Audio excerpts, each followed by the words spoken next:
Waalaikumsalam warahmatullahi wabarakatuh. Ya tentu kita harus membedakan antara kemantapan hati yang berdasarkan ilmu dan petunjuk Allah dengan hawa nafsu ya. Ya memang mengebetnya sama yang itu ya, sehingga kemudian yang muncul di mimpi adalah orang yang itu. Sedangkan kalau hawa nafsu tentu dia akan menjadi sebuah perkara yang berakhir dengan keburukan, karena kaidahnya seperti disebutkan dalam surat Yusuf, inna nafsa la'amaratun bisu. Hati-hati kalau kita memutuskan berdasarkan hawa nafsu kita, karena nanti akan hawa nafsu itu menyuruh kepada keburukan, bukan menyuruh kepada kebaikan. Jadi kecenderungannya adalah kita harus betul-betul menetralkan dulu hati kita dari ketertarikan-ketertarikan yang mungkin berdasarkan pada pesona-pesona fisik, berdasarkan pada pesona-pesona yang bersifat duniawi, tapi betul-betul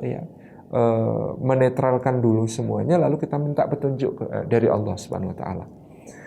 Saya dulu misalnya begini, ya, petunjuk itu bisa datang ya dari orang yang soleh, yang baik, yang kemudian tidak kita duga-duga. Ketika saya berproses dengan calon istri saya, ya saya beristikharah, ya belum mantep gitu ya, karena belum kenal, ya, karena belum tahu seperti apa, ya. Tiba-tiba dalam satu pertemuan dengan orang lain, yang kemudian tidak ada cerita apapun, saya tidak pernah membocorkan rencana saya menikah, tidak pernah menceritakan saya ta'aruf dengan siapa kepada siapapun itu ya. Tiba-tiba ada seorang yang kemudian saya percaya ibadahnya orang ini terjaga, orang ini soleh, orang ini baik. Ya, dia tiba-tiba nyerocos cerita tanpa diminta tentang seseorang yang kemudian menurut dia adalah orang yang baik, orang yang soleh, orang yang begini-begini. Dan yang diceritakan itu profil calon istri saya, gitu ya. Maka kemudian yaitu menambah kemantapan, gitu ya.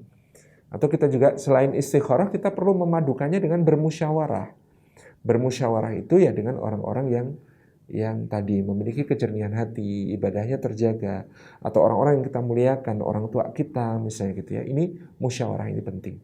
Jadi bedakan antara kemantapan hati berdasarkan ilmu dan petunjuk Allah dengan ya mantep sih, mantep banget, tapi karena hawa nafsu, karena dorongannya itu alasan-alasan yang terkait dengan pesona-pesona yang kemudian ya sangat permukaan sifatnya. Itu dua hal yang berbeda. Demikian.